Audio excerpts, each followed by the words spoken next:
When you think about businesses that are selling through the roof, like Aloe or Allbirds, sure, you think about a great product, a cool brand, and great marketing. But an often overlooked secret is actually the businesses behind the business, making selling, and for shoppers, buying, simple. For millions of businesses, that business is Shopify. Nobody does online business better than Shopify. It's home of Shop Pay, the #1 checkout in the world. You can use it to boost conversions up to 50%, meaning way less carts going abandoned and way more sales going through to checkout. Sign up for your $1 per month trial period at shopify.com/income, all lowercase. Go to shopify.com/income to upgrade your selling today. That's shopify.com/income. This episode is brought to you by Dogfish Head Craft Brewery. The Grateful Dead and Dogfish Head have gotten the band back together with the release of Grateful Dead Juicy Pale Ale, a light-bodied pale ale brewed with sustainable Kernza grains, granola, and heaps of good karma for a refreshing brew that's music to your taste buds. Available nationwide. Visit dogfish.com to find Grateful Dead Juicy Pale Ale in your neck of the woods. Dogfish Head Craft Brewery is located in Milton, Delaware. Please drink responsibly.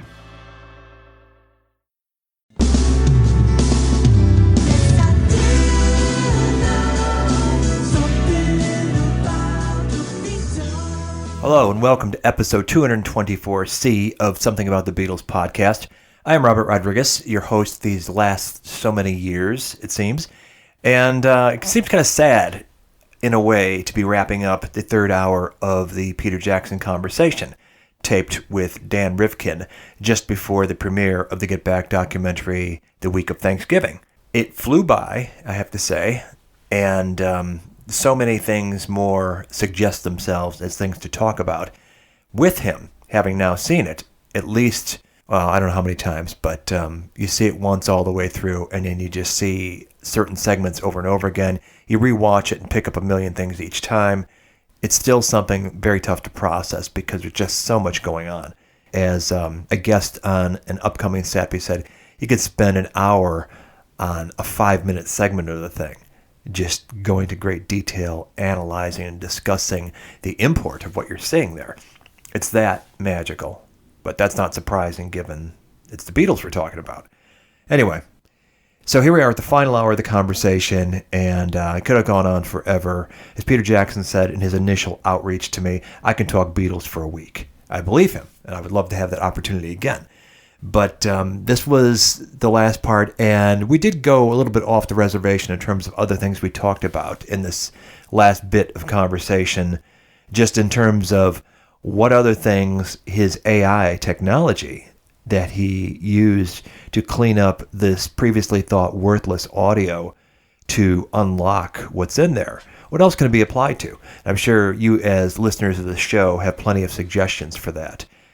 Next time, if I do speak to Peter, we'll bring that up, some of the things that have been floated. But in the moment here, you hear what we talked about.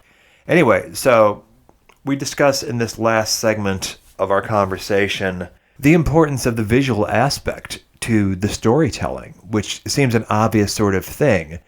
But as we made the case in our conversation, the written word is one thing. And then hearing the actual voices speaking it, I'm thinking specifically of Lennon Remembers, can be two different experiences completely. Add to that the visual, if we had one for that, but now we do, after years of listening to the Nagras and trying to make out the conversations and drawing a lot of conclusions. There is certainly a lot of truths that are there in the Nagras, and there's certainly more Nagra audio than there is film stock video.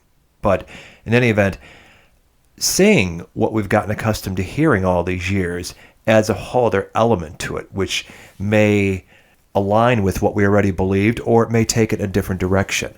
Such is the nature of the evidence that we are here operating as historians. We on this podcast, Peter in his way, even though neither one of us is trained for it, but that's what we're doing, is trying to uncover the truths and go where the evidence takes us. And now that so much more has been revealed, we will be having a lot more to discuss and analyze and just go down the rabbit hole for a long, long time to come.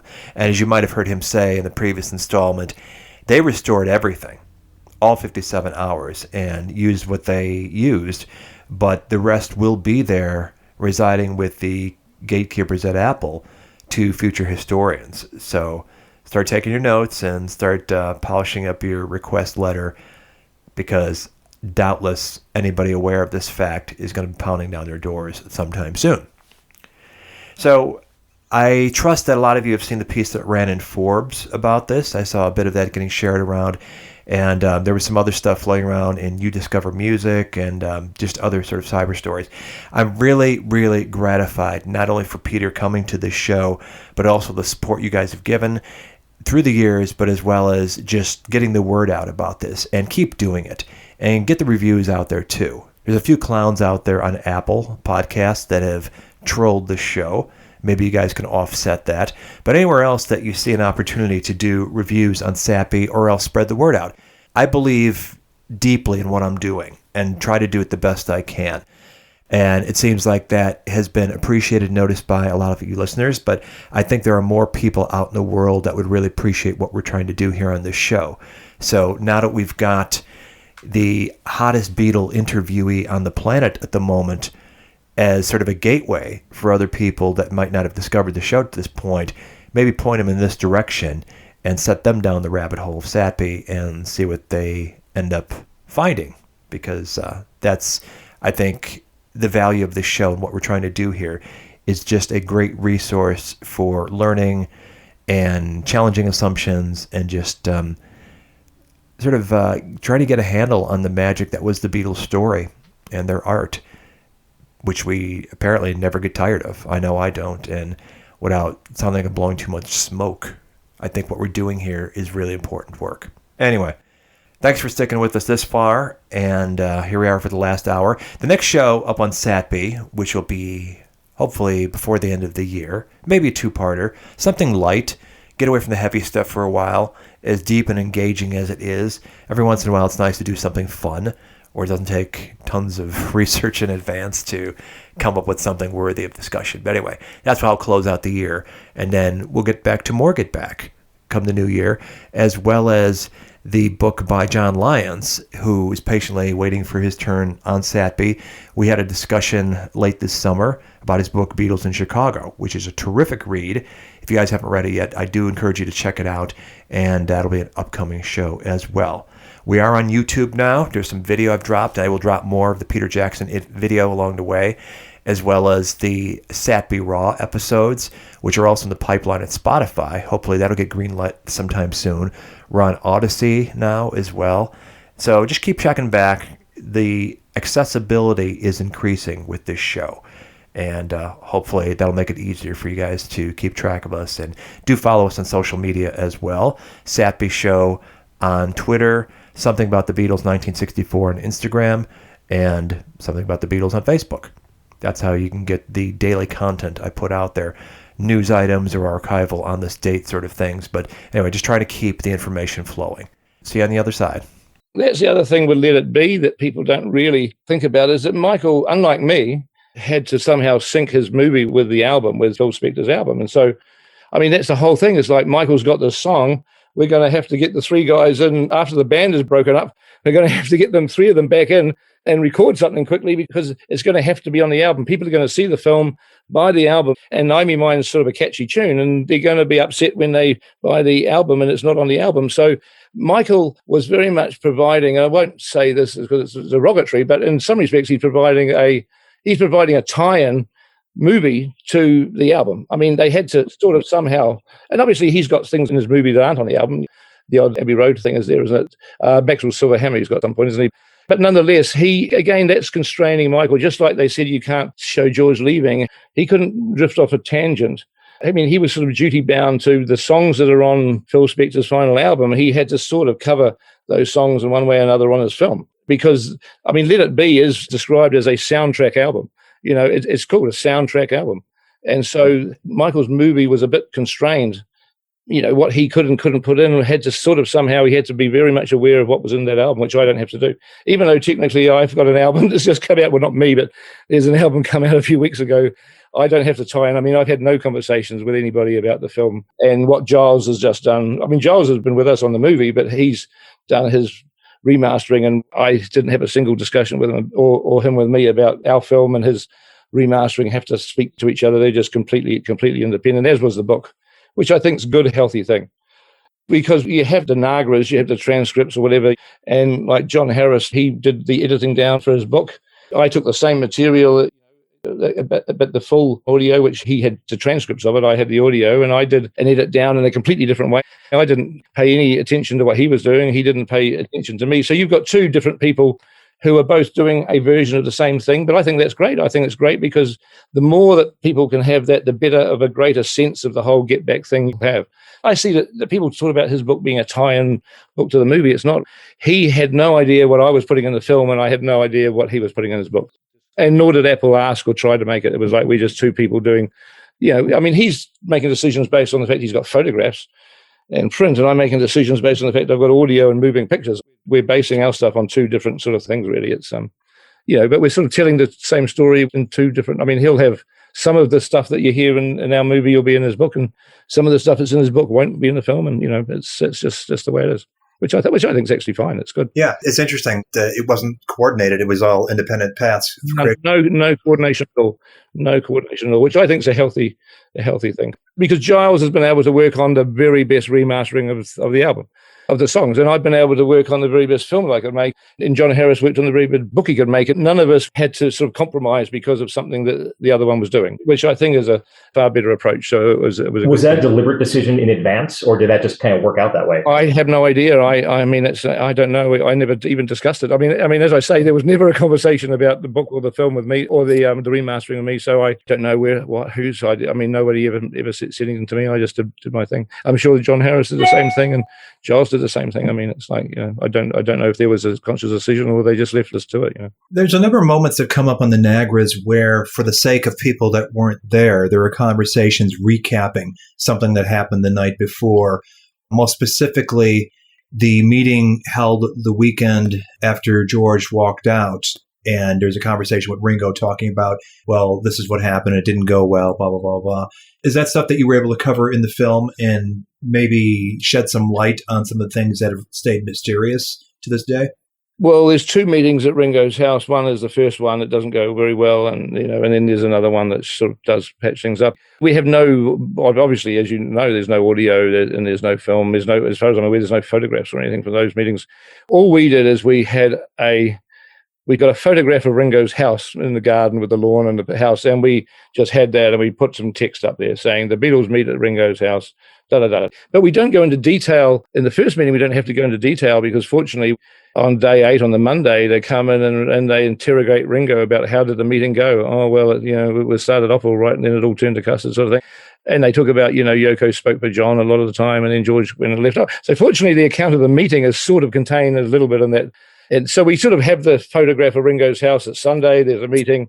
Didn't go too well. Here's Monday morning, and we now get a little bit of a recap on the meeting from the guys. The second meeting, which is the one that they sort of patch things up with George, we don't really have a recap on that. We don't have them saying, oh, the meeting at George's went really well, and we decided not to do this. We decided to make a... So we have to sort of fill in a little bit of those. We still have the same photo of Ringo's house again. People see it's the same house, folks. A few days later, they're back at Ringo's again. But we have to sort of say they decide to abandon the show, and they move to Savile Row, and they do. We have to tell the story. And where we don't have narration or modern-day interviews, where we have to have some patch-up thing, we just put little bits of text and we just tell the story with some text, just as little as we possibly can. Because most of it is quite successful in having the Beatles and Michael and Glenn and whoever's talking. You pretty much have the story told by them quite successfully. And there's the odd little patch where things that clearly we just have to plug up a hole that there's nothing that was captured at the time that really helps us. So we just use a little bit of text if we have to. So. Clearly, coming away from this project, you learned a ton that was at variance with the story we've been told to this point. Are there any mysteries you feel you've cleared up with what you've uncovered? Well, I mean, yeah, I think, yeah, I do. I think the bigger mystery is, well, if it's a mystery or not, I mean, to me, it wasn't a mystery. It was the Get Back sessions are miserable. They can't stand to be in each other's company. They're breaking up. There's the hell of breaking up while they're being filmed with these cameras in a freezing cold studio, and they don't want to be there.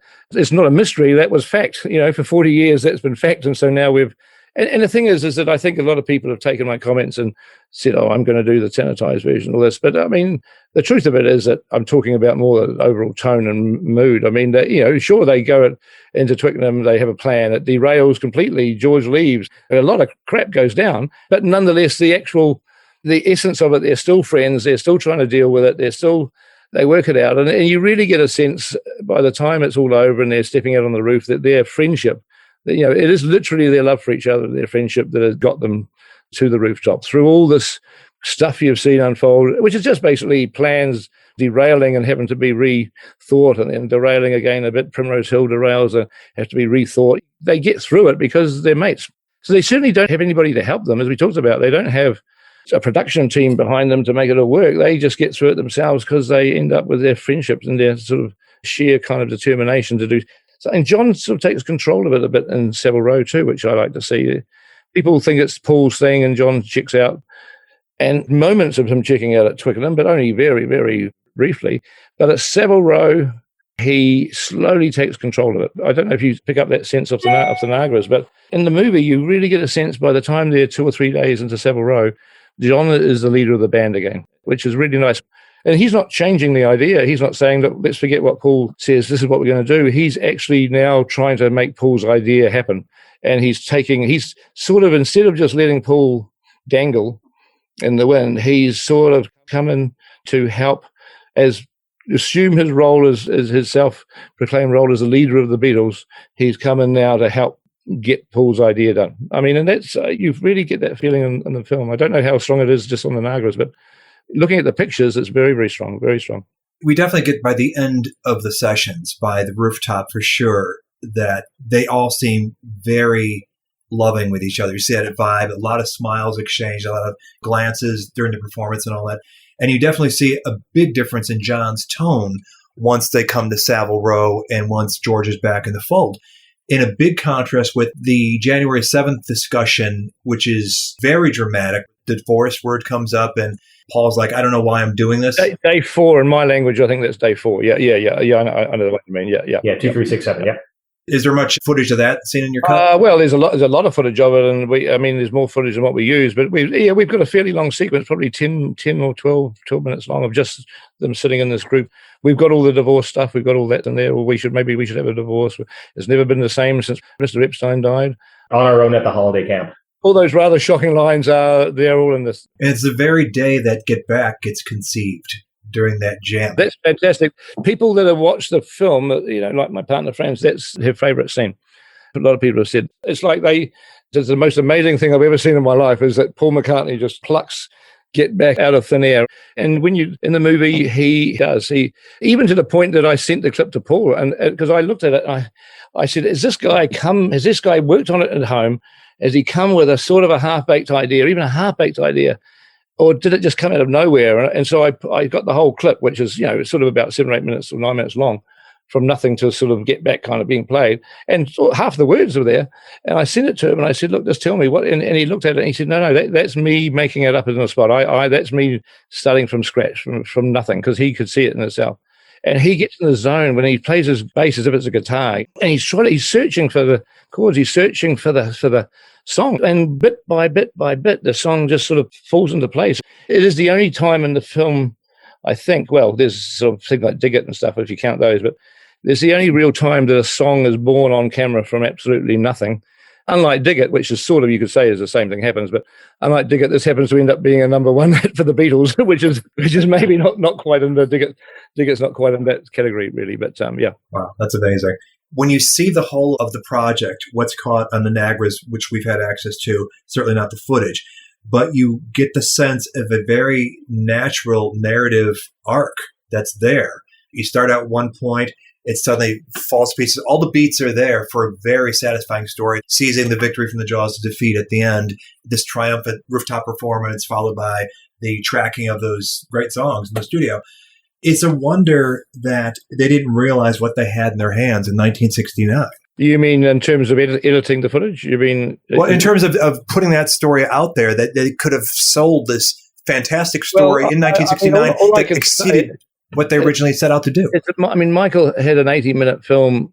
Well, I mean, maybe he didn't set out to make an 80-minute film. It ended up at 80 minutes. But whatever it is, I think he had the editing of his movie finished by September, October of 69. So he was editing his movie for 8 months or something. I mean, for me to pull this story out, and obviously I've ended up with 8 hours, and it's taken me 4 years to edit. So it's just different. And if Michael had 4 years and had 8 hours, which in 1970, you wouldn't do that. I mean, not only was he making a movie, there wasn't the television, there wasn't streaming, there wasn't sort of the ability to put 8 hours out there, even on TV. They weren't interested. They were just doing sort of High Chaparral or whatever, I Dream of Genie. It wasn't a market for this stuff. But I think if he had 4 years and 8 hours, he would have got there in the end. I mean, I think it's just this year. It's taken a long, long time to do what you're describing. And I don't think it would have been possible in the months of 1969. It would have taken 1969, 1970, 1971, 1972. And this is transposing lengths of time. You would have had, if our length of time was transpired there, you would have had a movie by the end of 1973. Our movie would have been finished by the end of 1973, and I don't think it's fair to Michael to think that he could have done anything remotely like what we've done, any time sooner than 1973. But I think it's the length of time. I don't think it wasn't that they didn't know that the story was there, and also the fact that there was a lot more sensitivity for their image. They didn't want to show George leaving, and I don't know if Michael had 4 years and 8 hours, whether they would have still wanted George to show George leaving, because at that point, the whole Beatles thing, especially having broken up, was a lot more the image and a lot more sensitive and stuff. And somebody said it to me at Apple. Did I hear about it? I don't know. I can't remember.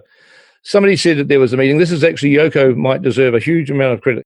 I'm not quite sure of the facts. But somebody said that at one of the recent meetings at Apple, I mean, when I say recent, probably 5 years ago, 6 years ago, I don't know whether they're talking about this project or some other Beatles project. And they started talking about, should we show this? Should we do this? Should we do this? I don't know whether it was 8 days a week or this project or before, the idea was. And apparently at this meeting, Yoko just said, it's history. It's history now. It's history. It's time to move on now. It's history. And if she did say that, and I only heard a second or third hand account, if she said that, then she might deserve a huge amount. Having been the person that broke up the Beatles, she might deserve an enormous amount of credit for actually clearing the way to having this project out there. So, and whether or not she said that or not, I think Apple have taken that on board. I think it is history now for them, which is not what Michael was dealing with in 1970, of course. It was very raw and very immediate, and Paul didn't want to look like a dork compared to John, and their image was so important, especially since they were breaking up, but now they, I mean, I didn't get a single note from the Beatles when they saw this. I didn't get told to cut anything out. I mean, I can't quite believe it. And there is things in there, if I was Paul or Ringo or Olivia, I'd be tempted to say, well, maybe we shouldn't show that. Maybe we shouldn't show that. But that was then. And I think it's history. To them, it's history now, and they can move on. And so, Yeah, it's not going to dent their popularity any at this point. You had mentioned, Peter, the rough cut, the original 2.5 hour rough cut. You said you had seen that? The one that Michael and Jobs' original longer. No. Okay. I saw what we did is we got all the work print. So when Michael was making his film, it's shot on 16mm color neg, which is what we've restored and scanned it and done all that when you see our film. When he was doing his editing, what you did is you make a rough copy because it's a negative and you don't want to cut the negative because you physically cut it. You cut it at the end, but not. And so everything gets printed onto what they call a slash dupe, which for expense purposes is usually on black and white. In those days, it was on black and white stock. So, and it's very grainy. God, you want to see grain? It's just like you can barely see people's faces. It's so grainy because it's super cheap stock. And you print all the negative onto this black and white print stock. And then you take all the Nagra tapes, and this might connect up as a conversation we had earlier. You take all the Nagra tapes and you transfer the sound onto 16mm sep mag. It's called it's separation mag. So it's magnetic tape, but it's got the 16mm sprocket holes in it. So foot by foot, now 1 foot of film and 1 foot of sep mag lines up with all the holes lining up, and you can run the two and they're in sync. So I got them to send all of the sep mag And we had to have the pictures as well to line up down to New Zealand. And I did that because I was thinking Michael's Nagras all got transferred onto SetMag in 1969. Are the 40 missing Nagra tapes, did they get transferred onto SetMag? Is all the audio sitting under plain, like hiding in plain sight on the shelves where all, because they've kept all this stuff. And so we had to go through it all. And we found that's where we found the 3 hours. Unfortunately, what Michael did is that he didn't transfer all the Nagra, because he had, like, the same as I've got. He had 150 odd hours of Nagra tapes. And I think Michael was taking notes all the way through. I think Dennis O'Dell was on his back about the budget of the film. And I think, it would be like Michael. I'm speculating, and I think I did say this to Michael. He couldn't quite remember, but I think he would have been told, well, you've got 150 hours of Nagra tape. Our budget can only afford you transferring, 100 hours of it to SetMag for your editing. So choose the sort of chunks you want. And Michael was taking notes each day. And so unfortunately, if all of the Nagras had got transferred to SetMag, we had all the missing audio of the missing Nagras we would have. But unfortunately, not all of it did get transferred, but enough of it got transferred to give us about 3 hours worth. In doing all this, because we had to search through it and compare all the SetMag with our Nagras, and we had to also look at the pictures, because we wanted to make sure if we were listening to something what the picture was. And we did find some rolls of black and white film which had been edited with tape splices. We found all of the Let It Be cut, all of Michael's Let It Be cut in black and white prints with all the tape splices, and it lines up exactly with Let It Be. But there is these little pieces, these little chunks of scenes that somebody's cut together, of scenes that obviously got taken out of the film, and they just got wrapped up into a little roll and thrown into a can. So we did uncover, it was about 25 minutes worth. It wasn't an hour and a half or anything. So I don't know what happened to anything else, but it was the bit of the freak out stuff after George left. I don't think it showed George leaving, but it showed them going crazy with Yoko singing. And it was a bit more John and Yoko, because he tells a story, of course, that he was asked to take up. And a lot of the stuff we found, and it was, as I say, 25 minutes, maybe 30 minutes maximum. A lot of it was John and Yoko focus. So I think that story he tells certainly was true. Now, whether there's another hour of missing Michael cut, we couldn't find it in any of these tins, but we did find what looked like some of it. But the narrative arc was the same from what it was sort of a random. It was what Let It Be is like. He didn't try to tell us day by day, but he wouldn't have had the time to do that unless he was going to make a long movie. He would have had 1 or 2 minutes a day, or you just don't have the time. 22 days to cover in an hour and a half. Plus you got some, a bit longer for the rooftop. You're down to 2-3 minutes a day. I mean, our movie has a 45-minute or 42-minute rooftop. So our days, when you look at the movie and you have day 1, day 2, day 3, the shortest is about 15 minutes and the longest is about 30 minutes, which is nice. You sit down and you look at day 18 or something and you get a 30-minute film, a 30-minute short film of just one day. Then you move on to the next day. So I'm quite pleased. I mean, it's some of these days are good, big, long, chunky days. It's certainly a half hour on one day seems like quite a lot. Because we're trying to tell the story and all that. We're trying to put all the highlights in there. We're not trying to. I mean, we can't put everything in by any stretch. Half hour, it sounds great, but you're starting with 7 or 8 hours of the audio. So there's a lot that's not there. That's for sure. I mean, another way to do this, if we had more time, another way, completely different way on a streaming service would be to have a 22 episode series, like 1 hour per day. So you'd actually be able to do like day 1 would be 1 hour, day 2 would be 1 hour, and you just sort of do like 22 episodes that people can binge watch or watch one at a time. I mean, that would be a whole other way. Probably take us another 2 or 3 years to do that because it would be twice as long. But that would be another way to approach all this stuff. We'll do Dig a Pony straight into I've Got a Fever. What I'm hoping is that this whole edict of no extended cut thing will go away. If people seem to really like this, Disney will do an extended cut. If they think they can make money from it, they'll do it. So even though they say now, and probably quite rightly, extended cuts don't sell, there's nobody buying them, there's no market for them, we don't do them.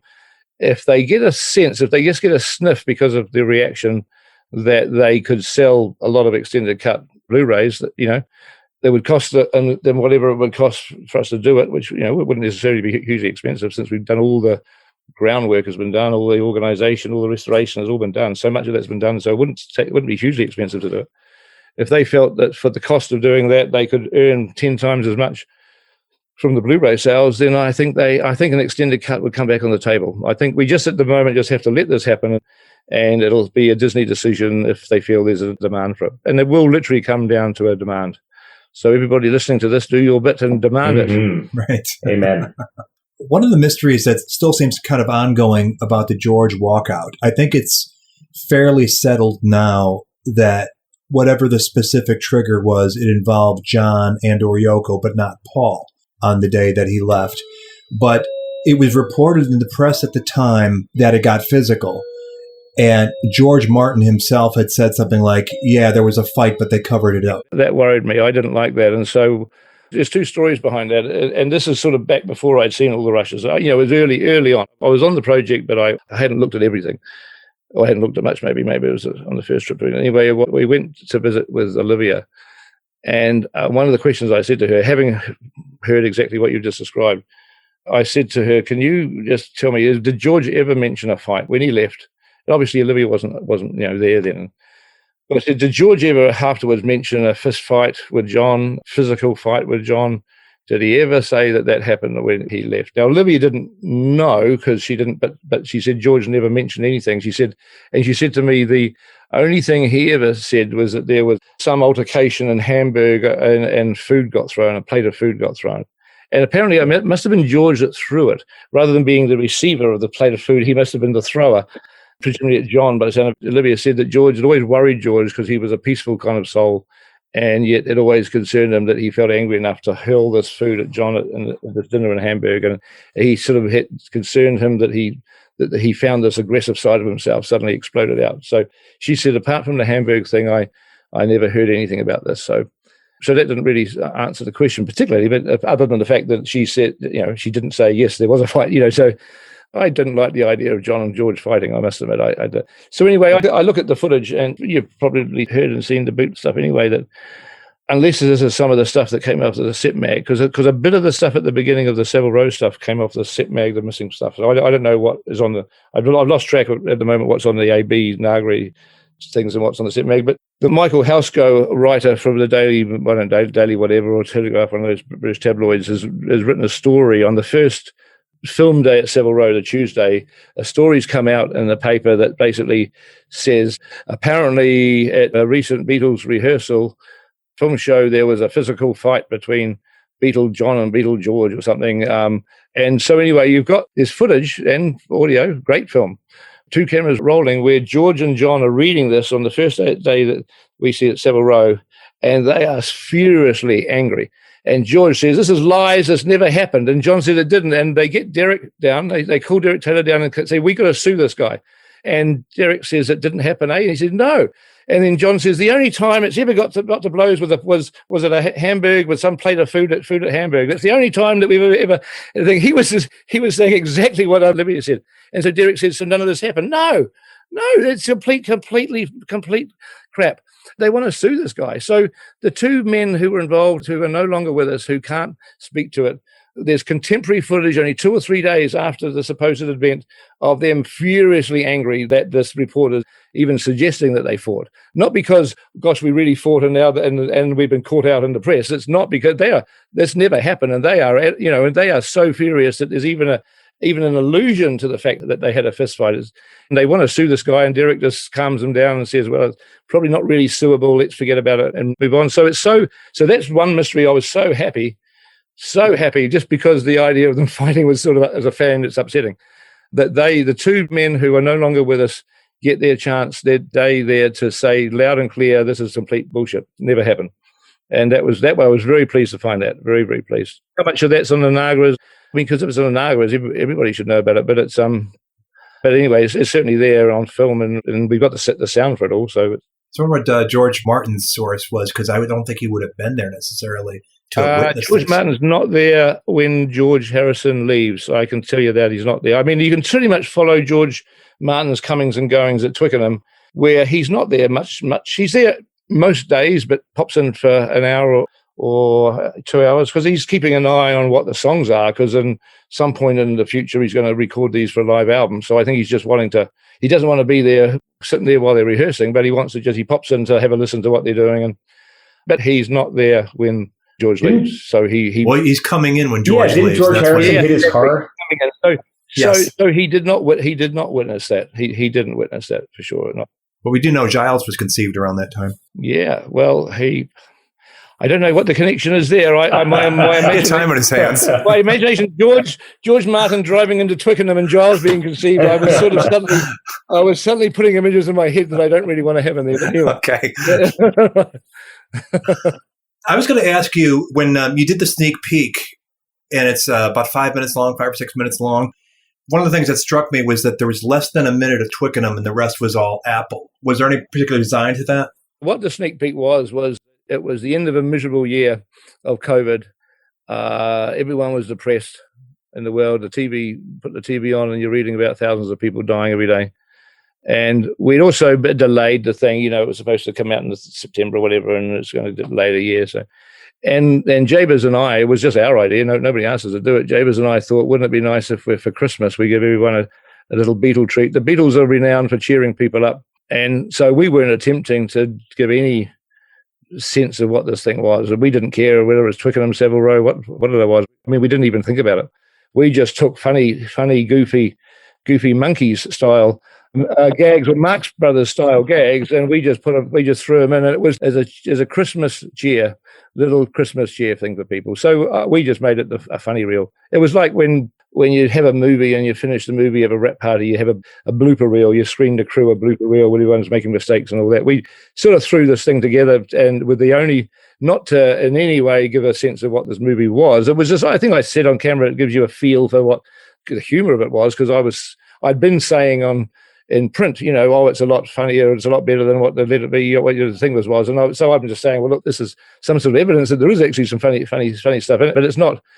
It wasn't a shrunken down version of 8 hours or 6 hours down into 3 minutes. It was just funny stuff. And we took out the swearing, the fuckface thing, because we thought, well, at Christmas dinner, when grandma's watching this with the kids, you don't really want to drop F-bombs on a family Christmas dinner. So that's the reason we took that out. I mean, the swearing's in the film. There's a lot of swearing in the film. It's a funny, goofy reel, and we don't really want to drop an F-bomb on the family Christmas dinner. It's maybe not the best idea.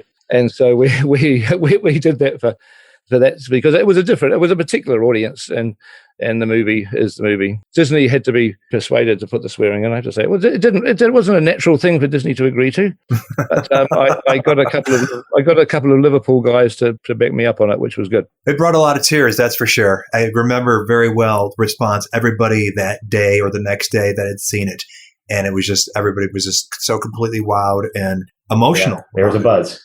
Well, I mean, I just liked it because it's, in terms of what the story of Get Back and the Sessions was, it was skewed and distorted. If you can call 5 minutes skewed and distorted, a bit of what I just like the goofy, clowny John more than as much as anything. I mean, have you ever seen John be in such a concentrated, short amount of time, be such a big clown? And he is a clown through the 8 hours. He's mostly, a lot of it, he's a clown too. More so on certain days than others, and certain times than others. But the John Lennon goofy clown stuff we put in that sneak peek, that's by no means the sum total of his funny stuff. There's hours and hours of funny John. And again, that he doesn't. People have written so much about the Nagra tapes that they've never talked about how funny John is. Isn't that amazing? And you'll come away, I guarantee you'll come away from this film. I promise you, you'll come away from this film thinking John is really, really funny. And you've heard the Nagra. It's like, it's the weird thing. It's it's weird. It's not even that it's visual. Some of the things he says in the film that are really funny haven't seemed funny on the Nagras for some reason. And again, it'd be great for people to study this and investigate. It's almost like an interesting phenomenon. Some of the things on the Nagras that have never been regarded as being particularly funny are hilariously funny when you actually see them with the pictures and you see the other guys react. Because it's also how the other guys are reacting to something, which you don't get on the Nagras. He says something and Paul cracks up. I'm talking about the Boy Scouts who aren't allowed to masturbate. Oh. It's very tempting when you're wearing shorts. If they only wore long trousers, maybe they'd stand a chance, But I can tell you don't go blind, but very short-sighted. It's pretty obvious, whereas on the Nagras, it's like John can't help but make a sarcastic remark. It's interesting. It's just, it's fascinating for me because it's the power of the image as opposed to the power of the spoken word. And you realize, well, The spoken word is one form of truth. The image is another form of truth, but the two combined give you a sort of something that's that in itself is different to the two halves. The whole is very different to the two halves. Yeah, it's a lot like when a lot of us read Lennon Remembers when we were young. I've never read that book. I haven't read that interview. I refuse. I don't like the John that's in that interview, and I don't think it's the real. I mean, it is the real John of that period. It's accurate, but I don't think that's who John really was. I don't want to read that. Well, what I was going to say is that when you read it, it comes off as very, very angry. And then when you hear the audio, that softens it considerably. That's interesting. It's a real tangible difference. Yeah, huge. Because I haven't read it, nor have I heard the audio. I've boycotted that my entire life. I mean, I've read quotes from it. I read some Let It Be quotes from it. I'm sort of aware of some of the stuff he said, but I've boycotted that interview my entire life. Well, you're just making me think, listening, that if we had film of it, it would be even more soft. It would be even more funny and flippant. Yeah, right. Okay, that's very, very interesting. Because I certainly have never heard any audio from it. I know that it exists. Anything I'm aware of it has only ever been quotes that I've read about it. So I've had the worst version of it then. Yeah. And you probably heard Tony Hendra, Genius's Pain? No, what's that? I don't think so. It was for, what was that, National Lampoon, that they basically took quotes verbatim from Lennon Remembers. They set it to Plastic Ono Band type music, and it's him impersonating Lennon, singing his own quotes as it's a song, and it's hilarious. And is that a LP? Is that an album? It was on an LP in circa 72 or something. I'll send you the link to it because it's pretty funny. Oh, yeah, please. And it's called what? What's it called? Well, it's Magical Misery Tour, I think is what the piece is called. It's known as Genius's Pain. Genius Pain, Magical Misery Tour. Okay, cool. Well, that actually sounds good. That's the way I'd rather see Lennon Remembers in that format than anything else. So, yeah. Yeah, for sure. It's the fun way to take it, the sugarcoating, as it were. But what the point of all that is that there is an angry John, early 70s, and in the imagined footage, the Making Imagines, he's got a thing inside his gut, sort of his anger in there, repressed anger. Now, whatever the cause of it is, I mean, I personally think, does the breaking up of the Beatles might have caused them a lot more pain than he actually was prepared to admit. A lot of it. So he goes on about the primal scream and it's this and it's that and all that, and cold turkey and all that. But I actually wonder, the one thing he never admitted to is that was he devastated by the breaking up of the band? Really, at the end of the day, I wonder, because that's something's causing all this. Paul turns it into having a breakdown in Scotland. John turns it into this rage and this anger. There's two different sort of ways of dealing with it. Anyway, that to one side. The John Lennon from the early 70s is not the John Lennon that's in this footage. It's just a different human being entirely. And it's nice because I think what you see in the Get Back footage is much more of a real John, the essence of who John is. It's not the John who actually has the cause of all this anger. And I think he did work some of that out. I mean, when he's doing some interviews in the mid 70s and stuff, some of the the Lost Weekend sort of interviews and stuff, he's a lot more relaxed and a lot more kind of fun. So I think he went through a bad patch and he came out the other end, and that's great. But the John Lennon in this stuff is nice to see, because you don't get one glimpse of the 1971 Imagine John. There's not one moment where you think you're seeing that guy. It's not once. Very different, much more relaxed, very, very patient, very quiet, very patient. Paul's the one who has these little, little moments of anxiety and stuff. And John is so patient with him. His voice just lowers. He talks to Paul. He's sort of talking him. He doesn't, oh, come on, Paul, just shut up and get on. It's just, okay, look, I don't think that's really what we should do. It's nice to see. It's really nice to see it. There's the moment, it's on the Nagras, I don't know if it's in the film or not, where he's describing the meeting with Alan Klein to George. Yeah, that's in the film. Yeah, for sure. He knows me better than you do. Not put that in the movie. You'd be insane to not stick that. Yeah, it sets up the sequel. Right. and before that, we have the bit where Peter Brown comes and says, Alan Klein wants to see you. And John says, oh, God, and can we see him on Friday? And then Yoko says, oh, no, we've got something on Friday. And he says, I'll tell him I'll see him on Monday or Tuesday or whatever it is. I forget what day it is. And Peter Brown says, okay. And so you actually have the bit where the meeting is arranged, and then it happens a few days later, and you have the bit where he recounts it to George. George and Ringo are the only ones there. Paul's actually gone off for a meeting.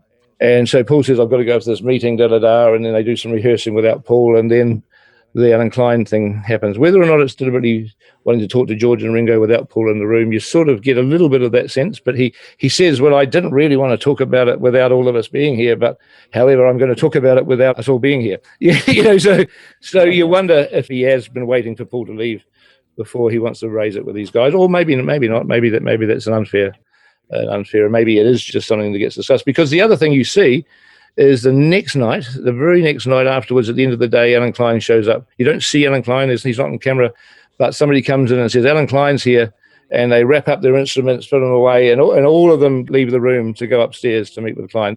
The meeting with Klein happens with all of the band at the end of the day at Apple, the very day after John tells George about the meeting that he had. It's almost, because I guess Alan Klein's come to the UK, he's got to go back to New York, he's had the meeting with John, and before he goes back to New York, he wants the rest of the guys to actually meet with Klein. So that happens the very next day. We don't see the meeting. We don't see Klein.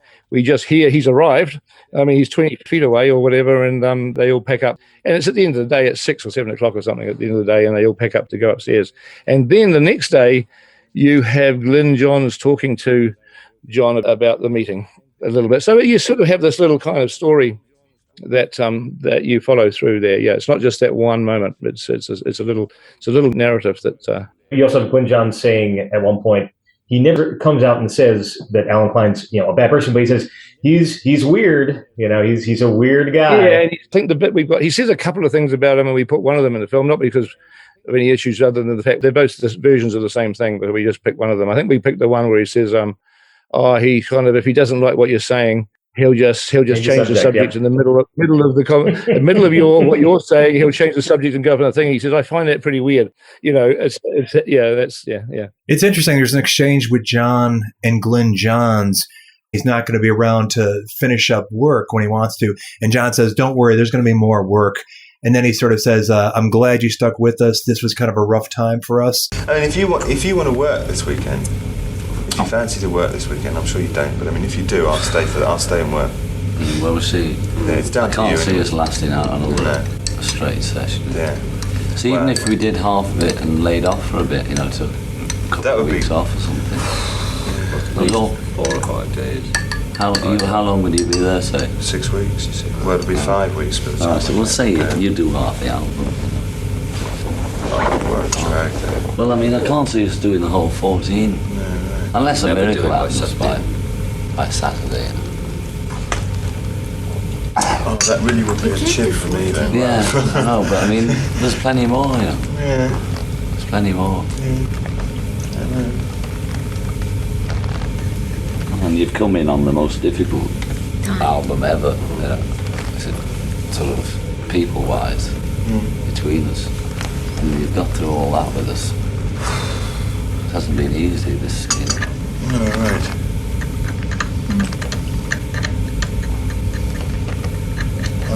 I hate leaving anything because my worry is right in the middle. I can imagine, so it's a drag. Even if I hate other people mixing stuff that I've done too. Because no other engineer really can get into a track that someone else has done. Well, we always remix them. We're always there for all the remixes. We never let anybody do any of them. Not for the last few years. I've never heard that. Yeah, but I don't know. It's got if that's on the Nagras, it's going to piss me off if we haven't gotten it in the film. Is it on the Nagras? Yeah, it is. 29th, I think. Yeah, a bit annoyed. For 4 years, I've never heard that on the Nagras anywhere. I mean, I'm not just saying. I mean, it's obviously there. Well, what we do have is Glyn saying, "I'm leaving." Talking about that, and John says, "Well, when you get back, we'll carry on." Or when you get back, so we have it being talked about, but it's probably at a different time. But I don't reckon. I mean, I heard about that, but you've been talking about it could have even been on your show that I heard it, but I can't remember. I think I did find the clip and stick it in the show. Yeah, because I seem to remember tracking it down. Well, we have something. So we don't have it quite so personal about being a rough time. And if I had heard that, I would have put it in for sure. I would.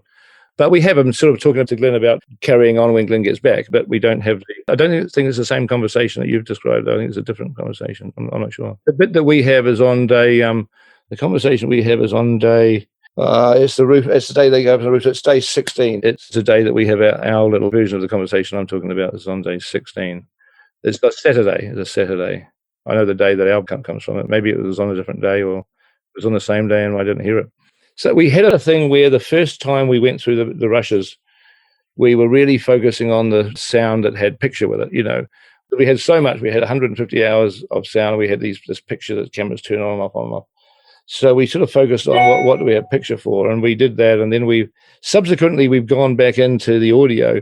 But I worry that because we would spend a bit of time in sort of the first few months focusing on the stuff that we had pictures for and putting the best of that stuff together, that I wonder if just along the way, some of these audio only stuff slipped through our fingers, that we didn't, we went back and we listened to bits of it all the way through the last year or so. But I wonder if we just didn't listen to all of it again.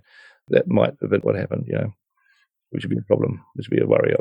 But extended cut, people send me lists of stuff that I should have put in and didn't, and we get an extended cut, I'll stick it all in for sure. I will. Okay. Do you have the bit where Glenn is trying to get George to listen to the Led Zeppelin album? I didn't put that in either. I wanted to. This was a bit of a length thing at the end. That would be another extended cut. What's funny about that is that Glenn says, "Oh, do you want to hear this?" I mean, you know what it is. Do you want to hear this this recording I just did with Jimmy Page and the Yardbirds? Yeah. Well, it's this new band, Led Zeppelin. And it really sounds really fantastic. And then George says, I think it's lunchtime. I think it's George doesn't say, yes, I'd like to hear it. No, I would like to hear it. He just says, I think it's time for lunch. It's the way that his reaction. And I have bumped into Jimmy Page a couple of times. He's very, very nice. And I thought, I'll put that in to give Jimmy a wind up. But I didn't. It'll be another extended cut thing, yeah. I know exactly the bit you mean. It doesn't make me laugh, but unfortunately, that's not in there at the moment. But it should be. It's not. Unfortunately, it's not essential for the movie. But there's other stuff that's not essential for the film either in there. But that one didn't make it. But it's always another day, I hope. Yeah, stick it in the credits. Well, is there any other something that was revelatory to you? Do you want to conclude with? This is broadcasting after you've seen the film, isn't it? So what did you think of the movie, guys? It was the best sneak peek I've ever seen. I know. In a way, I kind of think it's more interesting to have a conversation before you've seen it, even though this might get broadcast after it's on, because I think you've asked me more questions than you would ask if you had seen it, because half the time of the things you've asked me, you wouldn't have to ask me if you've seen the movie. But nonetheless, it's led to a slightly more expanded conversation about topics that if you'd seen the movie and thought, we don't have to ask Peter about that, we don't have to ask Peter about that, we wouldn't have actually discussed some of the more sort of the connected tangent things that we've discussed. So I think there's actually kind of a better way to do it in a weird way. I agree, 100%. And I think it's going to be a while before everybody catches up with all the fans, because Thanksgiving is a busy weekend. There's a lot of travel and stuff like that. I think people are going to catch it necessarily after the fact, and that's good. They can catch up the podcast and see all this stuff, and it'll just whet their appetites. And sure, and there's nothing to stop us having a catch up at some point in the future once you've seen it. But yeah, absolutely. I'd certainly like to have a discussion. I mean, this is serious. And only if in this, I'm talking, it might take a year. I mean, it's not going to happen anytime soon. If Disney changes their mind on an extended cut and they say, can we? It won't be, we'll let you do your extended cut. It'll be, Peter, would you mind doing extended cut recently? You mean the one that you said no to a year ago? Is it the one you mean?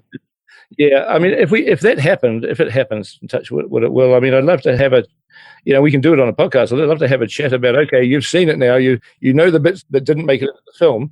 Give me a list of the stuff that you think should be there, because I'm going to make my own list. I mean, like one silly thing that I always wanted to put in that we never did, and it's of no importance. For some reason, I like it, is that little ditty that Paul does. There you go, Eddie. Oh, about the pets. Eddie. And then it becomes about Bernard, which is John's dog, and Tiger, which is Ringo's dog, and Mimi the cat, which is John's. And I think, the biggest band in the world is just dropping tools and spending 20 minutes singing about their pets. I mean, who else is the biggest band in the world is going to sing about their pets? I mean, the song's a rough little silly thing. It's not anything special, but I just thought the idea of singing about their cats and dogs was so great. And I try and get photos and footage of the pets so that they could have that on while we're thinking. So again, I mean, that's something that's not in the movie, that is not of any importance whatsoever, but for an extended cut, I'd certainly put that in there. I mean, I've got my own little private list of things that I would want to put in. So, yeah, but it would be fun to have a talk to you guys. If that, we can talk other time, but it's like that would be great to sit down and really kind of think. Well, you come up with your list about what's not in there that you would like to have in there, because that's the reason why an extended cut would be great. Because this is me having a go, And at the end of the day, when this project's all said and done, and I hope it's not now, I hope that we do get an extended cut, that'll become the document that's left behind. All the unused footage will go back in the vault. And I know that I haven't got it perfect. I know I haven't got it. As we say, you've already talked about a couple of things that I'm annoyed that aren't in there, and there's going to be more of them. So it'd be great if we can just get the thing to it. And it doesn't matter how. But the good thing with extended cuts is it doesn't matter if it's how long it is. Who cares at that point? It's the whole thing is sort of becomes almost like more of the record that you're leaving behind, and then the stuff disappears in the vault for God knows how many 300 years or whatever, But at least it'll be like we can leave behind the thing that should be left behind for the future people to look at and stuff. So there is a responsibility. So anyway, that's who knows. I hope we get that chance. I mean, I've had a go. It's not quite there, but I think it's all right. But I think there is some other stuff because those bits you talk about, the ego really. I mean, if it doesn't end up an extended cut, it is going to disappear in a vault, and it might not be seen for 100 years. I mean, we are in that sort of world. That's the world. I mean, goodness knows what Apple will do with this footage in the future. There's tons of stuff they take possession of and keep from the public, like the Quarrymen gig tape.